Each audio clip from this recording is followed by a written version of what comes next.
Bonjour. Voilà, nous sommes réunis pour la deuxième partie du petit récit que je vous ai concocté concernant cette famille avec un point de vue donc en psychogénéalogie. Je vous invite à aller voir sur ma chaîne Psychogénéalogie Estime de soi ce qu'est la psychogénéalogie. C'est une thérapie brève qui part du principe donc que tous les drames vus, enfin non vus justement, non conscientisés, qu'on n'a pas réussi à dépasser dans les générations précédentes, eh bien, ce sont des drames, ce sont des choses qui sont revécues par la suite sous différentes formes dans les générations d'après. Et donc, éventuellement, dans la vôtre ou celle de vos enfants. Voilà. Je m'appelle Sylvie Forestier. Je suis psychogénéalogiste et je vous accompagne pour trouver les sources de vos problématiques actuelles. Et c'est quelque chose de complètement passionnant. Vous vous transformez en détective et puis ça apaise beaucoup, beaucoup, beaucoup les lignées.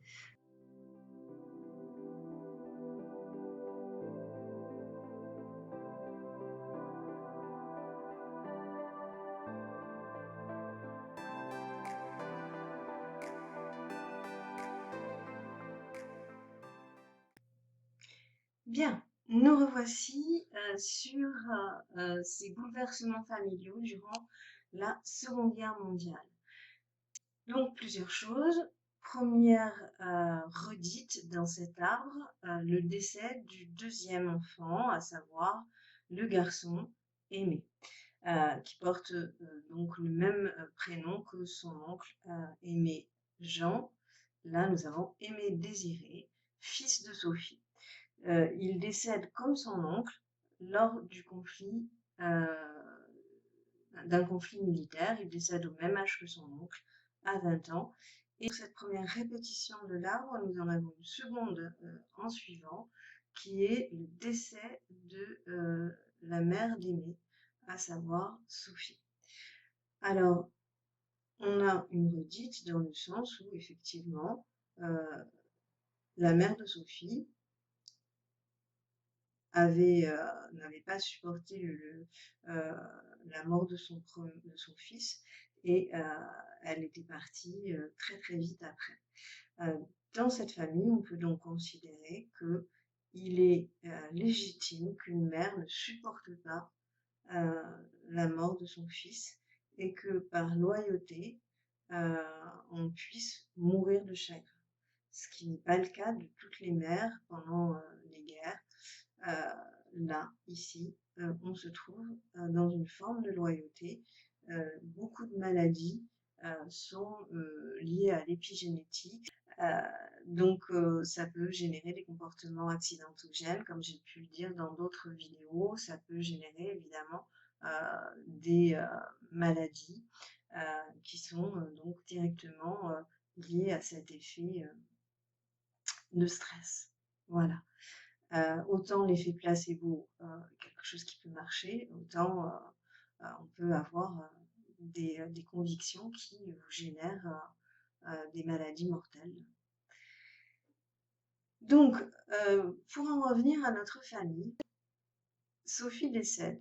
Et là, si vous regardez bien, elle décède le 12/2/1945. Ça veut dire que à cet instant, elle retombe sur la date anniversaire très précisément de sa sœur aînée, Jeanne-Éléonore.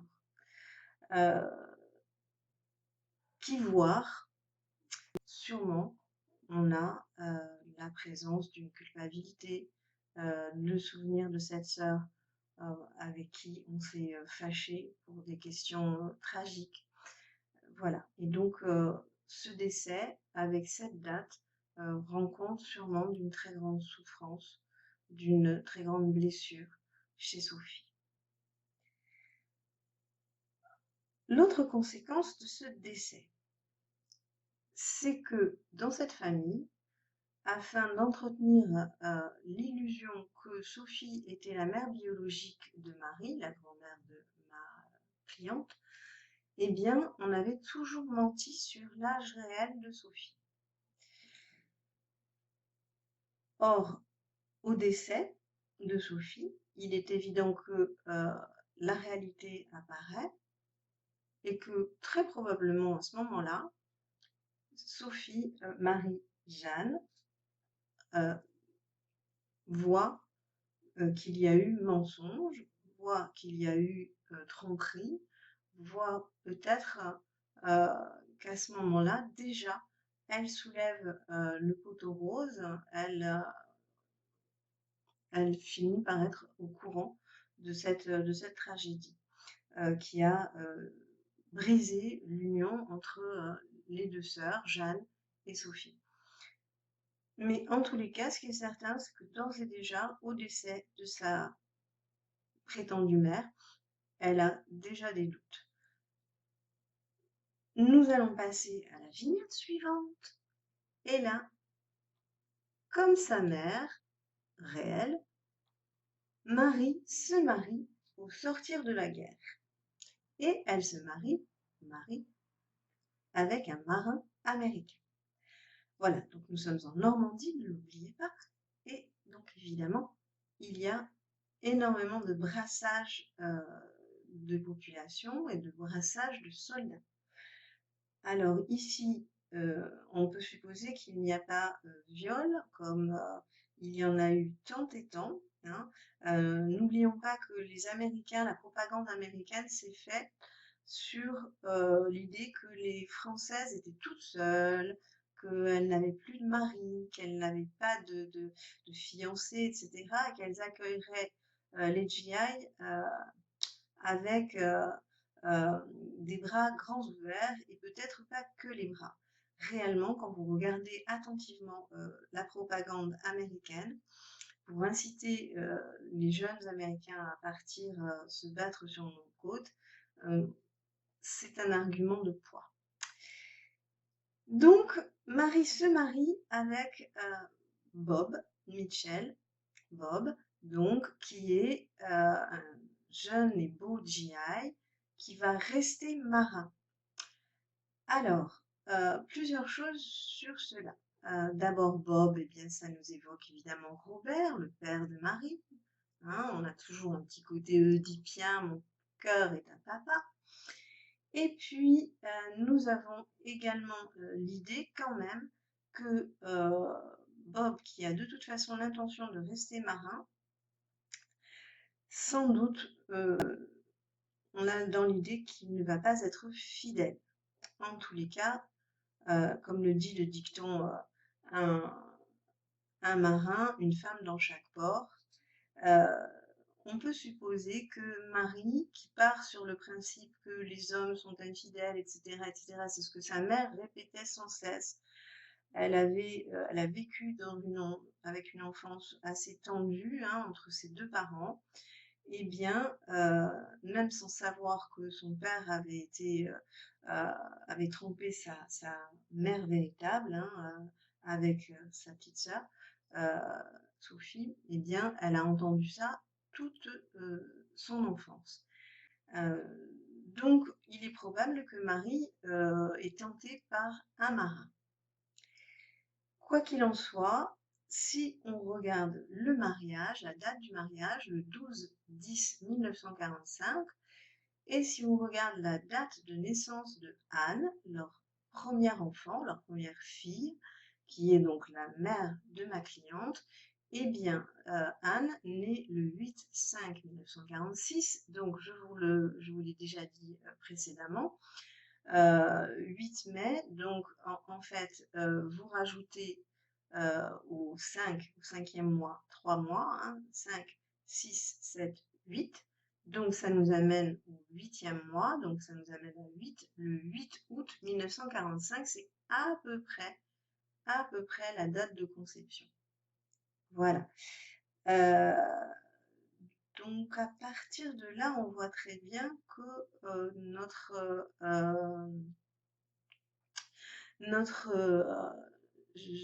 Anne, enfin, a été conçue hors mariage. Voilà.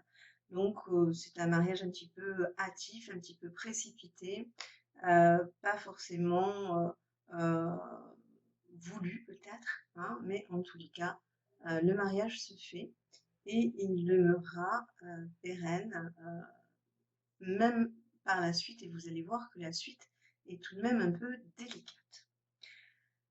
Donc Bob se marie à Marie. Et puis très vite après la petite Anne, nous avons une deuxième fille, Michel, qui naît début 1948, donc très peu de temps finalement après Anne. Et quand on féminise un prénom comme ça, Michel, hein, c'est qu'on attendait en général un garçon. Et là, c'est encore plus évident puisque le deuxième prénom de Bob, c'est Michel. Voilà. Qui, pour la petite histoire, était le nom de son propre père. Donc, on attend un garçon et si on va jusqu'au bout du bout de notre histoire, eh bien, Michel, en fait, on l'appellera toujours mon oncle d'Amérique dans la famille parce qu'elle part très vite pour échapper au climat assez délétère de ce couple, Bob et Marie. Elle part très vite, Michel, en Amérique et elle va avoir des relations, mais des relations homosexuelles. Voilà, donc Michel, n'ayant pu être un garçon, n'ayant pu répondre à la mission, n'ayant pu satisfaire ses parents, une des solutions, effectivement, c'est l'homosexualité. Voilà, je ne dis pas que ça finit systématiquement comme ça, et que tous les homosexuels sont n'ont pas répondu au sexe qui était attendu par leurs parents, mais enfin, c'est une possibilité. Donc, nous avons Michel, et puis, ce qu'il faut savoir à ce moment-là, c'est que Marie, ayant pris pleinement conscience que Sophie n'était pas sa mère, Marie s'est mise à rechercher sa véritable mère. Alors, vous allez me dire, comment avons-nous la certitude que Marie a eu connaissance que Sophie n'était pas sa mère? Eh bien, c'est fort simple, quand vous vous mariez, vous prenez le document vous avez besoin d'un document qui est l'acte de naissance, mais un acte de naissance intégral. Et sur cet acte de naissance intégral figure absolument tout. Et sur ces informations, évidemment, eh bien, Marie, sur ce document qui lui a été nécessaire pour se marier avec Bob, eh bien, là, il n'y avait plus de secret possible. La vérité, si elle n'avait pas éclaté avant, elle a forcément éclaté à ce moment-là. Donc, Marie s'est mise à chercher sa mère, qu'elle prenait pour sa tante, et donc elle avait de très petits souvenirs de sa très prime jeunesse. Et donc, elle a retrouvé Jeanne et Léonore, qui n'étaient pas très loin du village où Marie vivait. Marie a vécu son enfance. Et hélas, évidemment, Jeanne ayant vécu dans la honte de cette tragédie, de ce divorce, de cette humiliation qui avait eu lieu sous son toit, hein, de cette trahison entre sa sœur et son mari, eh bien, Jeanne et Léonore a sombré dans l'alcool, dans la misère. Et vous imaginez bien que pour un jeune couple qui est déjà d'une origine différente, à savoir Bob, qui est un citadin et un Américain, et Marie, qui est une fille de la campagne et qui est une petite Française, qui s'est retrouvée mariée sans doute un peu tôt, parce qu'elle était enceinte. Vous imaginez bien déjà, le couple n'est pas forcément en grande harmonie, hein. Surtout que Bob est le seul à travailler puisque Marie s'occupe déjà des 2 petites filles. Et quand Jeanne et Léonore reparaît, eh bien, quand Jeanne et Léonore reparaît, eh bien nécessairement, il n'est pas très enthousiaste à l'idée d'accueillir cette vieille femme. Et donc, ça va créer un conflit conséquent entre Marie et son mari. Et donc, à partir de là, il y aura culpabilité aussi pour Marie parce qu'elle ne va pas pouvoir aider autant qu'elle le voudrait sa mère. Donc, une mère qui reste un petit peu à l'écart, dans la honte, dans l'alcool, dans la misère. Marie, donc, qui sûrement culpabilise et qui, en tous les cas, tient un discours très ambivalent au sujet de sa propre mère, à savoir, on ne sait pas si c'est Sophie, effectivement, a priori, sa mère, c'est Sophie. C'est ce qui est dit à Anne, Michel et Geneviève, ses 3 filles. Mais en même temps, il y a des discours étonnants, curieux, sur l'alcool, sur... il y a beaucoup d'incohérences, en tous les cas, surtout quand elles sont petites. Et les filles n'osent pas poser des questions à leur mère de peur de sentir des choses douloureuses apparaître. Donc il y a un non-dit qui se crée à ce niveau-là sur cette génération-là. Voilà. Donc il y a un tabou sur la mère de Marie. Les filles le sentent. Nous avons enfin une 3e fille qui naît en 56. Alors, en 56, donc on remarque que nous avons une dizaine d'années d'écart entre la première fille, Anne, qui est donc la mère de ma cliente, et Geneviève, qui est donc la petite dernière. Et cette petite dernière, donc, elle aura 10 ans comme pour les 2 générations précédentes, hein, entre la fille aînée et la fille cadette, il y a toujours une dizaine d'années. Donc sur 3 générations, on retrouve ce cycle-là. Ce qu'on retrouve également, c'est un prénom extrêmement intéressant, Geneviève. C'est, si on l'entend hein, avec la langue des oiseaux, si on l'écoute bien, hein, c'est une idée de je ne viève. Je ne vis pas ma vie d'Ève. En fait, c'est souvent ça qu'on a comme signification de ce prénom.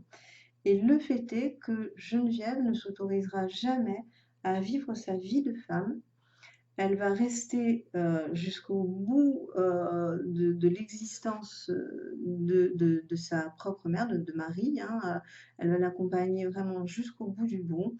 Elle va pourtant avoir toute son existence des relations assez fusionnelles et assez toxiques avec Marie. Tout comme Claire, la petite sœur, hein, que Marie ne voit plus dès qu'elle épouse Bob, eh bien, va rester à la fois la fille sacrifiée et la fille qu'on déteste et qu'on ne peut voir s'éloigner. Donc voilà pour Geneviève. Pour la séparation entre Marie et Claire, peut-être que Marie ayant compris que Sophie n'était pas sa mère et donc Claire n'était pas non plus totalement sa sœur, peut-être ça lui a semblé difficile d'expliquer les choses à cette petite jeune fille, hein. N'oublions pas que Claire, au moment de la mort de sa mère, avait une quinzaine d'années, pas plus. On ne sait pas vraiment. Est-ce qu'il y a dans l'inconscient de Marie l'idée que peut-être les choses pourraient se répéter sur la génération d'en dessous, à savoir que Claire pourrait lui voler Bob? On ne sait pas. En tous les cas, nous voilà avec 3 filles, les 3 filles de Marie et de Bob. Alors, ce qui est intéressant ici, c'est que nous avons donc 3 filles et c'est une solution pour ne pas avoir un fils qui meurt à 20 ans. Dans certaines lignées, quand vous avez une disparition des filles ou quand vous avez une disparition des garçons, ça peut être une solution, ça peut être une stratégie qu'a l'inconscient, qu'a Mère Nature, appelez-le comme vous voulez, pour éviter des drames à répétition liés au sexe. Hein, voilà. Donc là, eh ben, effectivement, on n'a plus de garçons. C'est une solution pour ne pas les voir mourir à la guerre. Je vous ai dit tout à l'heure que ce couple restait longtemps jusqu'au bout, jusqu'à la mort de Bob, qui a lieu en 1966. Et pourtant, Bob n'était pas très fidèle, comme je vous l'ai dit. Et vous allez voir que probablement Marie le savait, mais que les filles, elles, l'apprennent au moment du décès de leur père. Et là encore, donc un choc qui vient brutalement se superposer au chagrin qu'on devrait ressentir quand un père, un parent, une mère donc décède. C'est ce qui s'est passé avec Marie pour sa mère Sophie, enfin pour sa tante donc. Et là, ici, au moment de la mort de leur père, les filles découvrent qu'aux États-Unis, il y a 2 garçons. Donc une union libre avec une femme qui s'appelle Emily et qui donc était une relation de très longue durée, puisque Bob faisait sans arrêt les allers-retours New York, Normandie. Et nous avons donc 2 garçons, Robert, qui est donc le prénom plein et entier hein, de Bob, hein, qui n'est qu'un diminutif après tout. Donc un fils tant attendu, un fils venu, on va dire, sur le tard, hein, en 54. Et nous avons donc David encore plus tard, en 59. Et donc, vous voyez, Geneviève, ben, voilà, elle vient entre ces 2 garçons. Hein, voilà. Donc, la trahison du père, si je puis dire, apparaît au moment de son décès. Une jeune Anne qui se dit, effectivement, ma mère avait raison, les hommes sont tous des infidèles. Donc, elle a engrammé cela d'une manière assez puissante. Et nous allons passer à l'autre vignette. Et là, nous avons Anne qui fait la connaissance d'Arthur. Et Anne et Arthur ont une amie qui s'appelle Sophie. Anne et Sophie sont amies autant que 2 sœurs pourraient l'être. Et Sophie, ça vous rappelle un prénom sûrement. Ce que nous pouvons dire, c'est que Arthur et Anne se connaissent lors de leurs examens en études littéraires autour du poème d'Arthur Rimbaud hein, et sur le dormeur du Val. Donc on a en background, on a le côté soldat décédé dans un coin de verdure. Et évidemment, dans la lignée familiale d'Anne, le jeune homme qui meurt, qui décède, c'est quelque chose de très important. Nous avons quelque chose sur ce diagramme qui est très triste et très parlant. Anne et Sophie se retrouvent enceintes à peu près à la même période. Anne, elle, est mariée. Sophie ne l'est pas. mais en tous les cas, elles sont enceintes du même homme. Vous voyez donc évidemment la redite qui se fait sur cette génération-là, encore et encore, à savoir que nous avons la nécessité, un homme, deux femmes, et nous avons la nécessité ici d'une rupture. Anne était mariée avec Arthur depuis quelques années et elle préfère avorter plutôt que d'avoir un enfant. De son côté, Sophie, elle va avoir un fils avec Arthur. Les années vont passer. Notre idée que les hommes sont infidèles, qu'il ne suffit pas d'avoir un mariage pour garder un compagnon, eh bien, ces idées-là sont très, très intégrées maintenant dans l'esprit d'Anne. Lors d'un mariage, elle va rencontrer Pierre. Sur la chanson, le mythe de la rencontre est toujours très important. Donc, ils se rencontrent, Anne et Pierre, qui sont donc les parents de ma cliente Cécile. Vous voyez qu'ils sont entourés de verre, donc c'est la lignée de ma cliente. Et bien donc, Pierre et Anne se rencontrent sur un slow magnifique lors d'un mariage qui n'est donc pas le leur, vous vous en doutez. Et ce slow, c'est Me and Mrs. Jones. Je crois que c'est Paul ou quelque chose comme ça. Enfin, une histoire de liaison adultère, etc., etc. Voilà.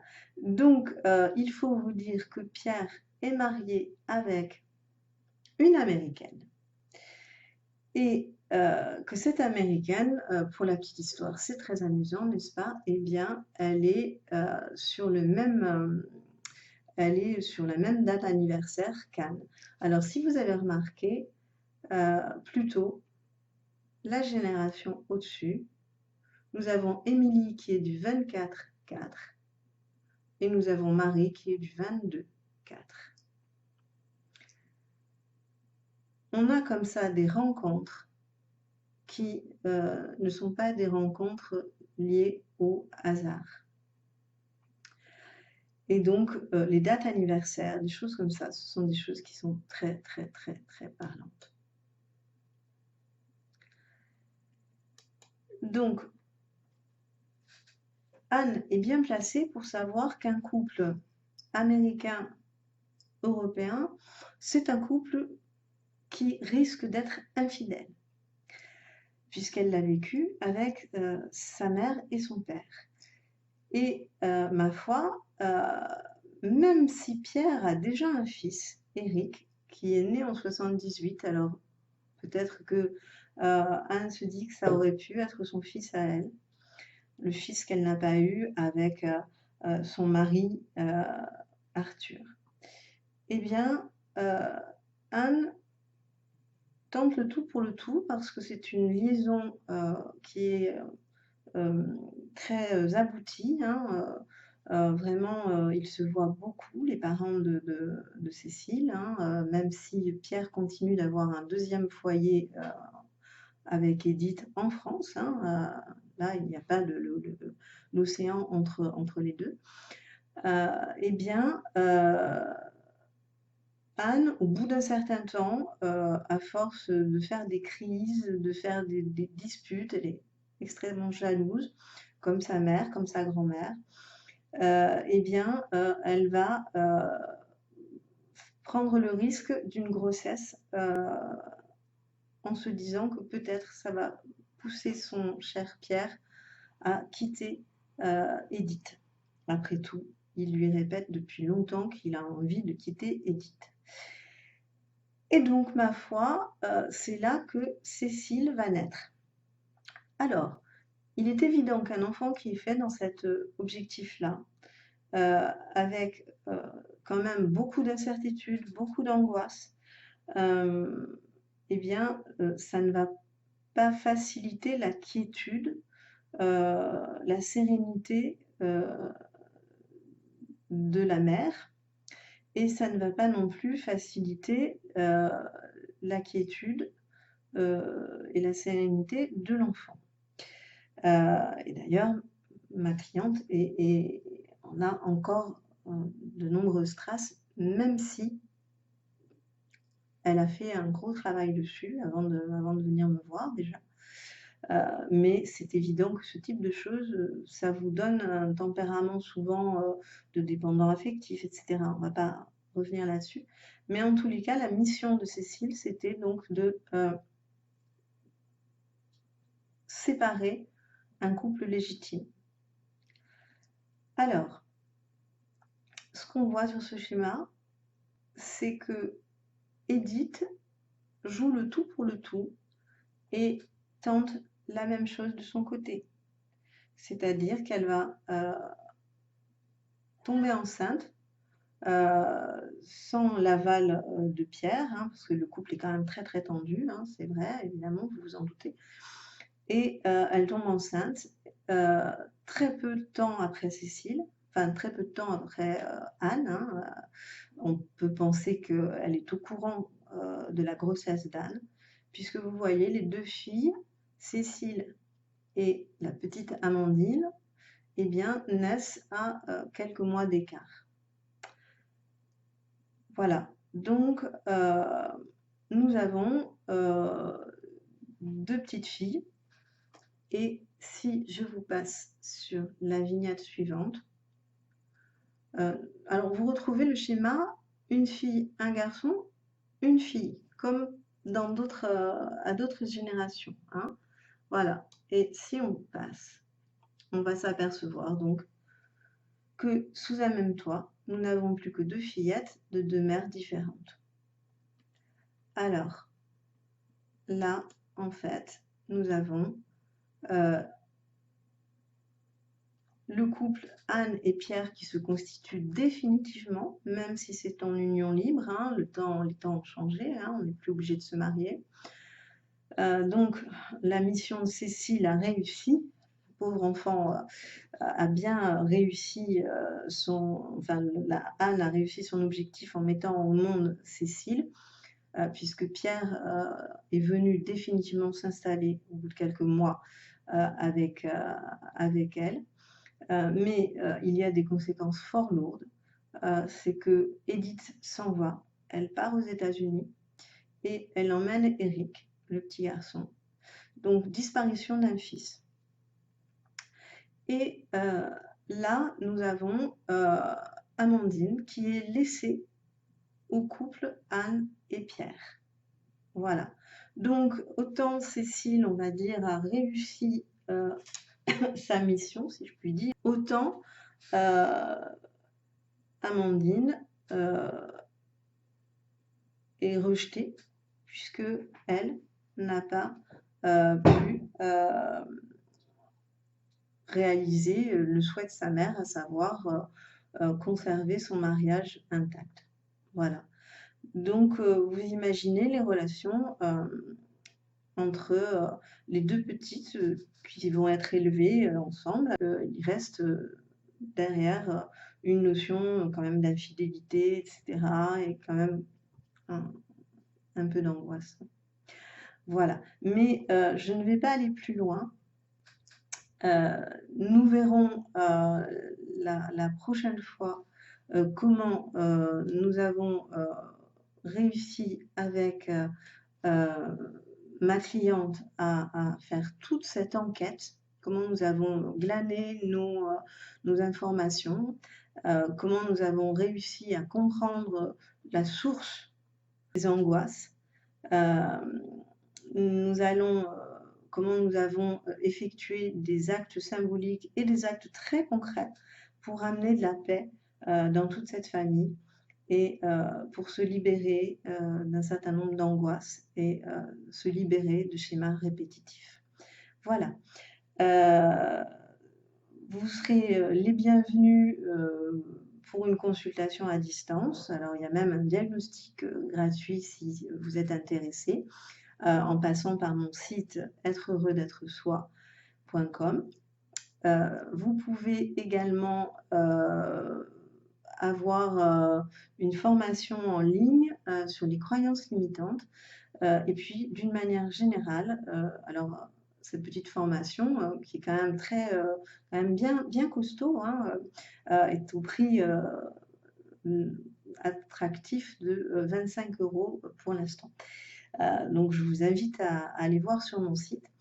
Et par ailleurs, je vous serais reconnaissante de mettre des petits likes sur mes vidéos qui concernent les loyautés familiales, sur l'argent, sur le métier, sur les couples, et aussi, pourquoi pas, sur les croyances limitantes et sur la psychogénéalogie, si ça vous intéresse davantage. Vous avez plein de vidéos à ce sujet sur ma chaîne sur psychogénéalogie et estime de soi. Donc, je m'appelle Sylvie Forestier et je vous donne rendez-vous très vite pour la 3e capsule où nous verrons comment nous avons réussi à résoudre tous ces nœuds familiaux en partant cette fois-ci vraiment de ma cliente Cécile. Au plaisir de vous aider.